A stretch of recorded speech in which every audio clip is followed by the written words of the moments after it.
I always work in the morning. I get up at 6 o'clock. Stream every morning between 7:30 and 9:30. But my priority in the afternoon is visiting with my son, though. This has been my most productive period. Like between your last interview with me and today, I have been on fire creatively. Filed an international patent application. I gave a TEDx talk. I'm preparing to file a second international patent application. 2 books that I'm working on. Oh, I filed a patent on biomimetic flying fish in my son's name and my own name. I wanted to memorialize the two of us on a patent application together. Yeah, I've been really doing well. A lot of mornings I just open up my Google Doc and scroll down to find something I want to work on. I think a lot of people overplan. As long as you're working and making progress, I mean, that's pretty much good enough for me. I'm not foolish. I know I have to finish things. I know I have to have deadlines sometimes. But I don't seek deadlines out. I can't work on one thing continuously. It'll just drive me crazy. I sometimes say that I'm like Tarzan swinging through the jungle. You swing from vine to vine. It always seemed like Tarzan had another vine to swing from. But you don't know in advance that that's going to be the case. Do you feel optimistic about the future of the world? Well, I do, and you know why? It's because of my view of reality. We live in a quantum entangled multiverse. Everything that can happen will happen. But certain futures have way more possibilities than others. A cold, dead planet Earth has very few degrees of freedom. But a living, vibrant Earth has practically infinitely more degrees of freedom. And the higher degrees of freedom will pull us towards them. There still will be versions of reality where the Earth is destroyed. But in most of the multiverses, the Earth will not be destroyed. Black hole collisions create quantum entangled world states. We're on a world line, right? Our world line is constantly branching. Some of those branches have more states than other branches. I'm almost believing that. That was kind of the most recent advance in my understanding of how the universe works. And I felt overjoyed when it occurred to me. It does give me some peace to think of things that way. When I have an invention and then I look and find out somebody else already invented it, my reaction is usually one of relief. Like I don't have to worry about that anymore. But if I think of an idea and it appears to be unique, then it becomes my responsibility to bring it out into the real world. And that is really difficult. Getting them to the point where they will survive without me. I have this vision of pulling in creative people from all around the world. I've done a pretty good job so far. Most of whom I've never even met in person. You and Commander Charles, for example.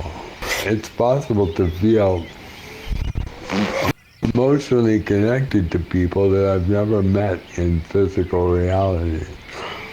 You know, Sirmore, I'm pretty sure that more than half of my total followers found me through you. You know, you and I are both on a mission to change the world for the better. There are a lot of people that are wonderful people on the internet. In order for the world to survive, positive-minded people have to come out. We have to fight for the world, fight for nature and life on Earth. That's been my core motivator, is preserving biodiversity and the health of nature.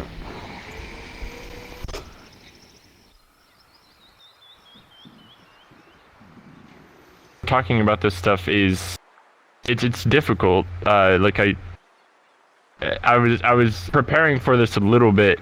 I just kept just breaking down, essentially, you know. Just if I ever seem scatterbrained, it's just because I'm like, I constantly overtrack my what I'm talking about, and then I'll like backtrack, and then it's a clusterfuck. He gave me so much purpose, and it showed me that I had so much potential.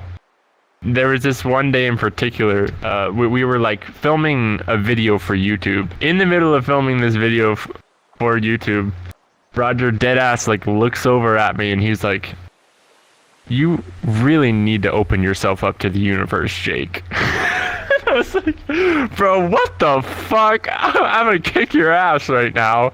We're filming a video and you're trying to dump this shit on me right now?" And it took me a really long time to process his motive and his intentions for saying that to me. There was probably a better time to have said it, but I had just had a very black and white perspective about a lot of stuff, and as soon as Roger passed, it was just like, holy shit, what is reality, essentially? It was a huge identity crisis, because, I mean, you know, I just spent the last almost 3 years of my life being responsible for everything for this guy. Like, if anything went wrong, you were the person that they called, and you had to, no matter what time of day, like, it was your responsibility to solve it. Going from that to, what the fuck do I do now? Like, he used to use the word magic all the time to describe like the positive events that were occurring around him, and it was it was hard to, I mean, you just had to agree, right? So I was just a nerd, a big fucking nerd, working at a computer repair store, and that's when I met Roger. He brought his MacBook in. His dictation software on it was broken. He had trailed off to talking about video storage, and he was saying that he wanted to find a way to keep a video diary for his son. I had recommended Twitch. They allow you to store VODs indefinitely, so try that out.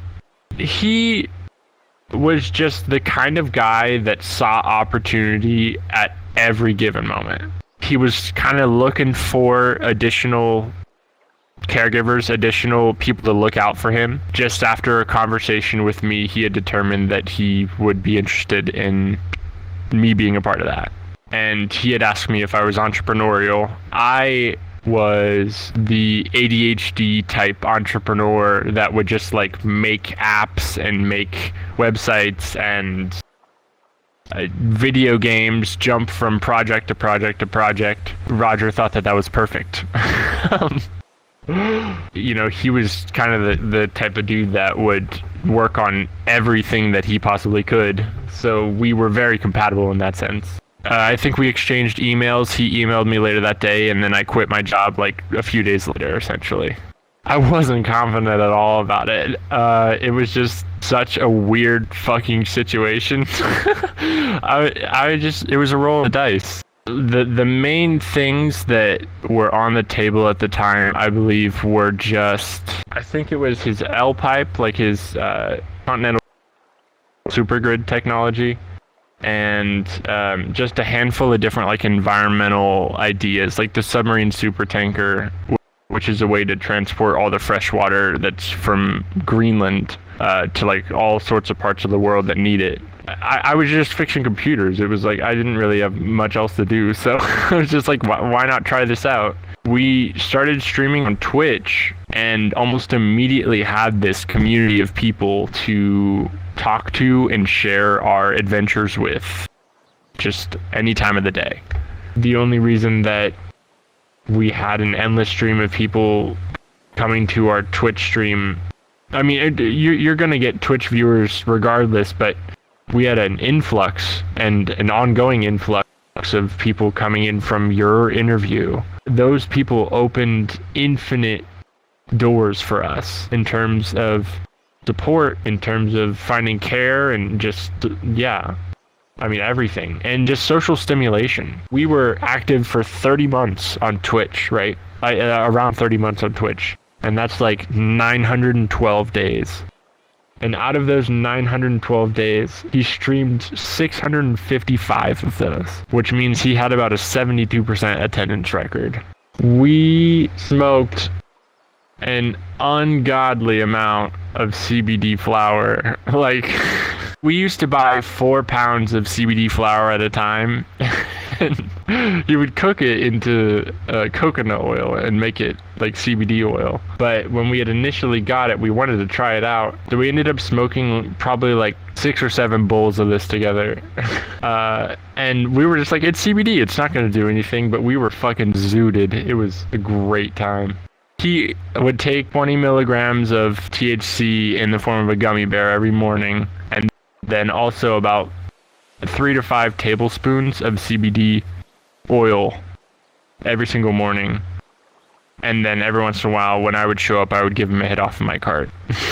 He could take very, very light breaths. Yeah, like he couldn't stay alive for like longer than a few minutes, but he could provide some kind of inhale. So what he would do is you would prime the battery a little bit so that there was like a little bit of smoke, and then he would start pulling, and then he would take a sip off of his air sipper, and that's like if I recall correctly, it's like 6 liters of air. Could you imagine having a 6-liter inhale, bro? You'd be high as shit. He always talked about drugs, bro. He was a loose cannon, bro. He had a terminal illness, like. So yeah, he pretty much talked about drugs all the time, and like their benefits essentially. That was always our approach. Was just like, if we're taking drugs, we're doing it because it's benefiting our work experience or our just learning experience essentially. We used to go to therapy together, or I used to take him to therapy, and in some cases, you know, like he would see increases in like tidal volume for his lungs, and he would be like, I'm starting to figure out a cure. And that was super important for him.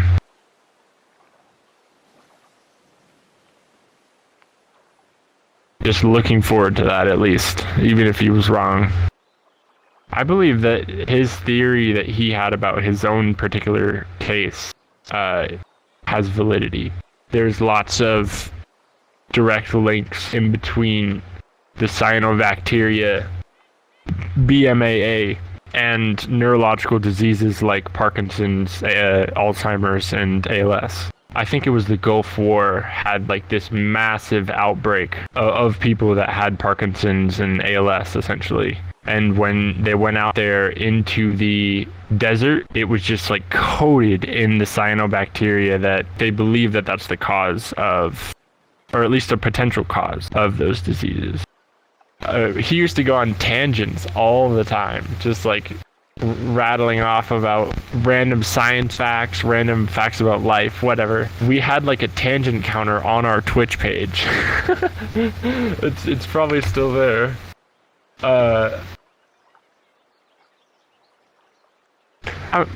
I'm sorry, man. This is a lot harder than I thought it would be. More than anything, I'm grateful for the entire experience. Roger accomplished like the most supernatural shit with the most odds stacked against him. I mean, it was just inspiring, and it shook me to my core.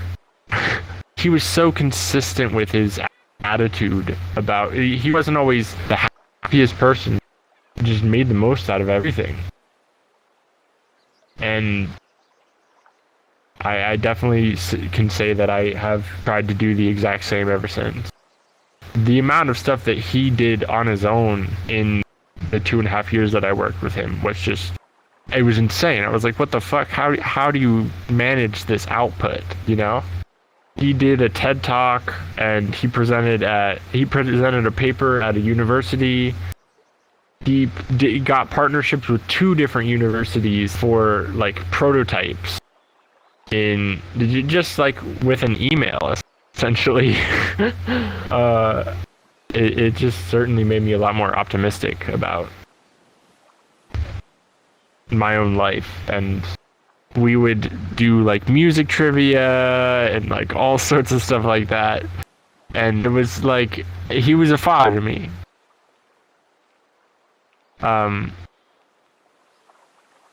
He was much, much more supportive of me in my adult life than my actual father was. And that was something that I really needed. Okay, hold on. Let me tell you another story really quick. Did I tell you about the hairbrush? Shit. Oh god, I would love for this to be in the final recap. So, in like the first few months of me working there, I am cleaning out his apartment storage unit. There is a ponytail, like a locket of hair. It's a whole ass ponytail sitting in this bag, like a Ziploc bag.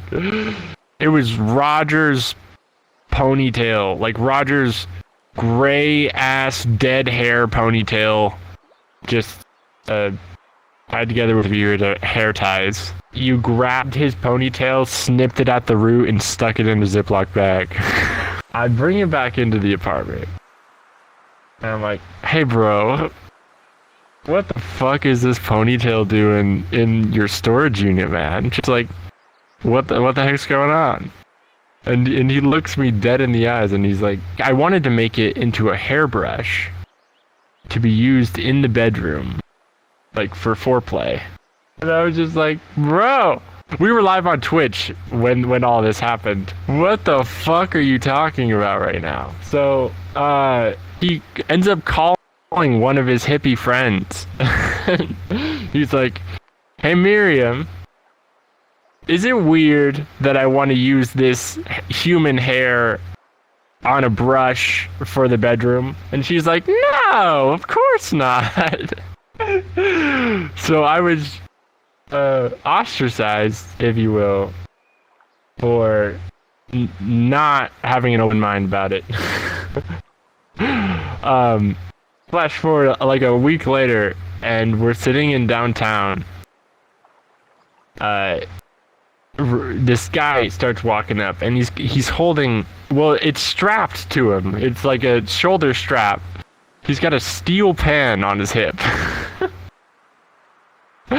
And Roger looks over at me, and he's like, bro, if you think I'm crunchy, get a load of this guy. And he flags the guy down. The guy like starts walking over. Instantly starts talking about sound healing and how he's making beats that are going to cure cancer with sound frequencies. Crunchy is like, I think it's really old term that means like hippie, essentially. I'm pretty open-minded. I couldn't imagine using my hair to stroke somebody else like that. That's just not for me. What would you be doing if you never met Roger? I'd be dead, dude. I'd be fucking dead. I'm serious. I'm dead serious. I was suicidal as shit, dude. I had no idea what the fuck I wanted to do in my life. It just taught me about self-worth and so many different things. Just